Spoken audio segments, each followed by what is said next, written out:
We got a problem with tech monopolies dominating our space. They're monopolies, but they control advertising revenue, they're controlling viewership, and they're getting bigger and bigger, and nothing can stop them. Except a good news agency, the Fourth Estate journalists, who challenge them and say, no way, you are not allowed to dominate the commons. Unfortunately, unfortunately, a lot of these news outlets are dying because of the tech monopolies. They actually write about it. On my main channel today, in my main video, I referenced an article from a former Huffington Post reporter who said, we got laid off, Google is strangling us, Google is doing these things, Facebook is doing these things. Yes, we recognize these tech monopolies are bad. Who will then stand up to Jeff Bezos? Jeff Bezos, who bought the Washington Post, and now can push his thumb on the scales and make sure journalists don't challenge him. Well, we need journalists. The Washington Post is out of the question. Now we have this. Amazon wants to pay the New York Times and BuzzFeed to expand so it can reach more shoppers outside the U.S. Excuse me. Big U.S. publishers already make money from Amazon's affiliate business. Amazon wants them to make more and may pay them up front. Welcome to the future, ladies and gentlemen. We're actually now going to enter a world where not only does Jeff Bezos own the Washington Post, he's going to have his pinky in the New York Times and BuzzFeed. So here's what happens. These news outlets have been beaten down. New York Times is doing okay, right? They're doing okay. BuzzFeed's been beaten down, layoff after layoff, shrinking, viewership's down. Then what happens? Bezos walks up and says, if you want to survive, bend the knee. And now BuzzFeed can take a piece of the pie from Bezos, from Amazon, paid up front, of course, so they don't collapse. You've now gone from being impeded by the tech monopolies to being outright funded and controlled by them. This should be alarming to anybody, and I don't think anything's going to stop it because it keeps getting worse. And what do we hear from the activists on the left? But it's a private business; it can do whatever it wants. Yes, the massive tech oligopoly, just private businesses doing whatever they want. I feel like everyone's lost their mind. Like, how is this a good thing? Seriously? Is there anybody looking at this saying, like, I sure do wish Amazon took over New York Times and BuzzFeed by paying them money up front so they produce, more content? Do you think they're going to challenge somebody dumping money in their laps? Especially BuzzFeed. No. They might, or they might do some faux, we are actually going to challenge Bezos. Yeah, I doubt it. You don't bite the hand that feeds you. We need an independent media to actually challenge this stuff, but let's see what they have to say. Amazon has a pitch for some US-based publishers. Expand overseas will make it worth your while. The world's dominant e-commerce player is in talks with big American publishers, including the New York Times and BuzzFeed, about deals that would reward them for expanding their international presence, specifically in consumer-oriented shopping sites. Amazon already pays internet publishers that refer shoppers to the company via affiliate links embedded on their site. But it thinks that business could grow significantly if U.S. publishers had more readers outside of the U.S., outside of America. Right now, publishers are paid when a shopper clicks on a link on their site. It heads to Amazon and eventually buys something. But sources say Amazon has been proposing various deals that would give publishers money up front in order to expand their international sites or open up new markets. Amazon has banned books. Specific ones, too. You can still read World War II propaganda on Amazon, but certain thinkers today, I shouldn't say thinkers, but certain personalities today, banned. Certain movies, banned. Amazon doesn't want you free access to certain information. Isn't that crazy? Think about it. There was a period where you actually had fascists arguing, we should burn books because people shouldn't have access to this information. How is this any different? How is what Twitter, Facebook, YouTube, and Amazon do any different? I mean, the leaks we've seen from Facebook should be the most terrifying. They think meme culture online is far right. Literally, the phrase IRL in real life, it's just it's an acronym. It's an acronym on the internet. But no, now it's right wing. These are weird, crazy people, and I'll tell you what, it's already hard enough to challenge them. Especially when I use Google infrastructure. Yeah, YouTube can be like, ooh, this guy's talking bad about us. Gone. Seriously. And they've done it. They've purged people. They've wiped them out. The copyright system heavily favors the massive corporations. This idea of an open internet that would allow people to freely communicate is going away. Amazon, in my opinion, is doing some pretty evil, disgusting things. Now, of course, Amazon as a business is just doing what businesses do, but there's got to be a hard stop. This is why I'm usually in favor of regulation. Think about it. Amazon is running the business the way they think they should. Someone needs to intervene and say, this is a step too far. Amazon getting, like as much as BuzzFeed and the New York Times might say, oh, we'll be editorially independent. No, you won't. You won't. There's always going to be a little bit, right? These are companies. These are companies that are beholden to their board, to their staff. It's not like an individual.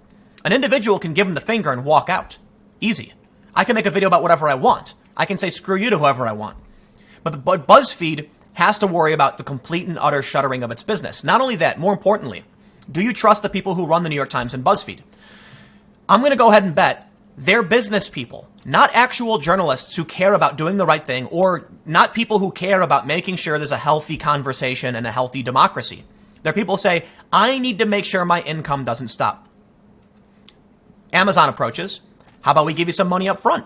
Okay, it'll probably go fine up, in the beginning. But what do you think's going to happen then when a story emerges that's bad about Amazon?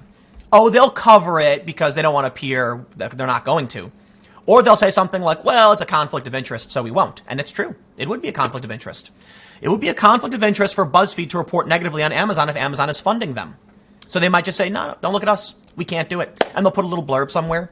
Or they'll claim to be reporting it accurately. And I know this is true because I've worked for some companies that have been like, hey, we can't do X, Y, and Z with this documentary. And I said, then I'm not going to do it, right?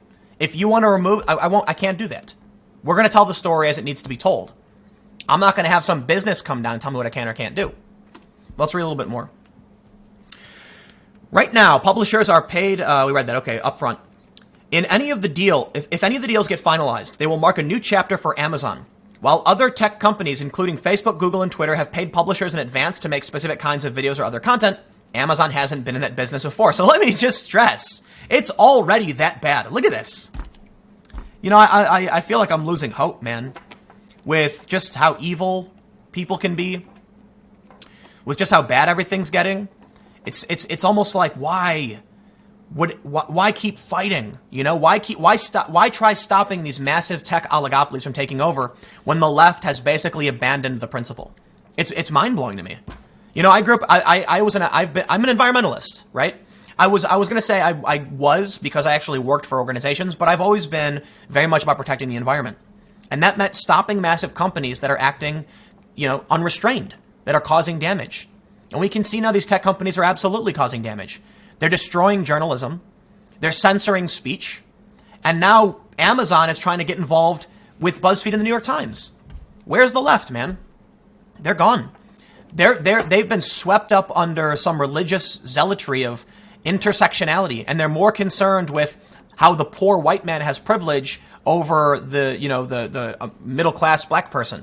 This idea that Serena Williams could be less privileged than some yokel living in the sticks in Iowa. That's where their heads are at. No, of course, that's an extreme example. I get it. I'm just a caricature of what they're really arguing. But when I look at these activists, they're not concerned about massive corporations taking over and destroying things. They don't care. Their argument is it's a private company, can do it at once. That's crazy. That's crazy to me. I've never been about that. They say it's also an indicator that even though Amazon dominates online commerce, it still thinks it needs help getting shoppers inside its giant site. While Amazon is the place shoppers go to find something specific, it is increasingly challenging Google in the search results race as shoppers head directly to Amazon to look up a specific item. Affiliate links can drive shoppers to stuff that Amazon is particularly interested in selling, or that shoppers may not have known they could get from Amazon. Google sucks for shopping, by the way. Amazon is way better. But here's an important point about the argument for a private business. In the real world, we have physical space. Physical space that's allotted to a practice. We have the business district. We have downtown. We have farmers markets. We say, through the government, meaning that people come together and decide this should be the space for commerce or for, arts, whatever. We have districts. And many of them emerge naturally. Businesses will start popping up in certain areas, but the government does regulate what these businesses can or can't do. You can't dump oil in the streets of New York City. You're regulated against that. The government oversees these practices. What's happening with Twitter is that, imagine this, picture this in your head. You're standing in town hall, or you're in the city square. Everyone's talking and sharing ideas. And there's a blue slime slowly spreading out further and further. More and more people are being sucked into the convenience and ease and the gamification of Twitter. You earn points on Twitter. Those likes, those retweets, that's points, like a video game. You earn follows. It's like a video game. So they get sucked into this. The slime is absorbing everybody. Eventually, it's got everyone. And you're standing outside saying, I don't think you should be allowed to control everything unless we all agree there's some things you can or can't do. So the slime smashes you. You're gone. Now everyone's trapped within this one big space and only approved ideas. The reason that's so dangerous is not necessarily because conservatives will be banned.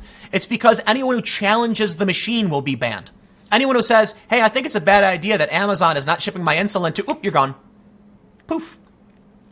Maybe something happens where Amazon, dumps a bunch of trash somewhere they shouldn't. I'm hypothetically. Let's say Twitter starts taking out politicians they don't like.